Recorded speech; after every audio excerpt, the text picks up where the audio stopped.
TDP మహిళా కార్యకర్తలతో అసభ్యంగా ప్రవర్తించిన సత్యవేడు ఎమ్మెల్యే కోనేటి ఆదిమూలంను హైకమాండ్ పార్టీ నుంచి సస్పెండ్ చేసింది. ఈ మేరకు టీడీపీ హైకమాండ్ ప్రకటన విడుదల చేసింది. గురువారం వివిధ మాధ్యమాలలో కోనేటి ఆదిమూలం సత్యవేడు నియోజకవర్గం ఎమ్మెల్యే ఒక మహిళను లైంగికంగా వేధించారని వస్తున్నటువంటి ఆరోపణలను తెలుగుదేశం పార్టీ తీవ్రంగా పరిగణిస్తూ పార్టీ నుంచి సస్పెండ్ చేయడం జరిగింది అని టీడీపీ ప్రధాన కార్యాలయం నుంచి ప్రకటన విడుదలయ్యింది.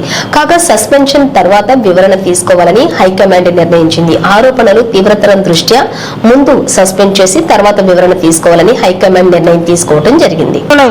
6వ తారీఖు రోజు నేను అక్కడికి వెళ్ళడం జరిగింది. అక్కడ ఎవరూ లేదు, ప్రశాంతంగా ఉన్నింది. ఎమ్మెల్యే గారు మాత్రమే రూమ్లో ఉన్నారు. నేను వెంటనే రూమ్లోకి వెళ్ళడం నా పైన బలాత్కారానికి పాల్పడిన తర్వాత నేను అతనికి లొంగిపోవడం జరిగిన తర్వాత ఈ విషయం ఎక్కడైనా బయట చెప్పావంటే నేను చంపేస్తాను, నీ కుటుంబాన్ని చంపేస్తాను అని చెప్పి బెదిరించడం జరిగింది. అందువల్ల నేను ఎవరికి చెప్పుకోకుండా నేను సైలెంట్గా ఉండిపోయాను. మళ్ళీ ఇంకొకసారి ఫోన్ చేసి నువ్వు కానీ రాలేదంటే నేను మళ్ళీ నీ కుటుంబాన్ని, నీ భర్తని చంపేస్తానని చెప్పి నన్ను బెదిరించడం జరిగింది. బెదిరించడం ద్వారా నేను మళ్ళీ అక్కడికి భీమాస్ ప్యారడైస్కి వెళ్ళడం జరిగింది. వెళ్ళిన తర్వాత నేను పూర్తిగా ఆయన్ని అవాయిడ్ చేస్తూ వచ్చాను. నేను అవాయిడ్ చేశానని తెలుసుకున్న అతను నాకు పదే సైకోలాగా నిమిషానికి ఒకసారి ఫోన్ చేయడం జరిగింది.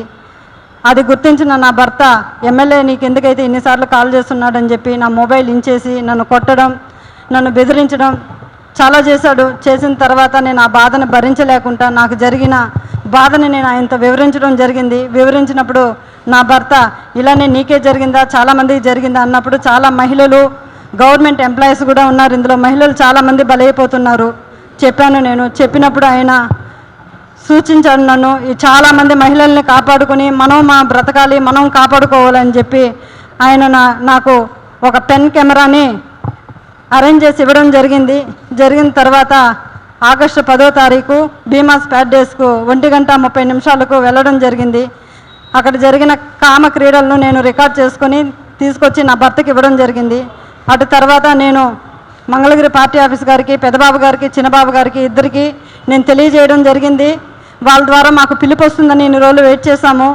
తర్వాత ఈ విషయం ఆయన తెలుసుకొని నన్ను బ్లాక్మెయిల్కి గురి చేయడము, మా ఇంటి చుట్టూ 4-5 మందిని పంపించి నన్ను వెతకడం చేస్తున్నాడు. నాకు ప్రాణహాని ఉంది, ప్రాణ భయంతో నేను ఇక్కడికి రావడం జరిగింది. అంతేకాకుండా ఇలాంటి చీడ పురుగులు తెలుగుదేశం పార్టీలో ఉన్న రోజులు తెలుగుదేశం పార్టీకి మంచి పేరు రాదని చెప్పి బాబు గారికి తెలియజేస్తున్నాను. అయ్యా బాబు గారు, నేనేదో తెలుగుదేశం పార్టీని కించపరచాలని చెప్పి నేను ఇక్కడికి రాలేదు. అతని వల్ల నాకు ప్రాణహాని ఉంది, నన్ను నేను కాపాడుకోవాలని చెప్పి నేను ఇక్కడికి రావడం జరిగింది. ఇతన్ని కానీ మీరు వెంటనే సస్పెండ్ కానీ చేయలేదంటే నాలాంటి అమ్మాయిలు చాలామంది మహిళలు శీలాన్ని కోల్పోయి బయట రాలేకుండా కుంగిపోతూ ఉన్నారు. మీరు అది గుర్తించి అతన్ని వెంటనే సస్పెండ్ చేయాలని నేను మీకు కోరుకుంటున్నాను. అంతేకాక మీరు కానీ సస్పెండ్ చేయలేదు, నేను, నా భర్త, నా పిల్లలు ఆత్మహత్య చేసుకొని చనిపోతాము మంగళగిరి పార్టీ ఆఫీస్ ఎదురుగా అని చెప్పి నేను మిమ్మల్ని కోరుకుంటున్నాను. శరణు మహాప్రభు చంద్రబాబు నాయుడు గారు, మాకు మీరే దిక్కు శరణు బాబు.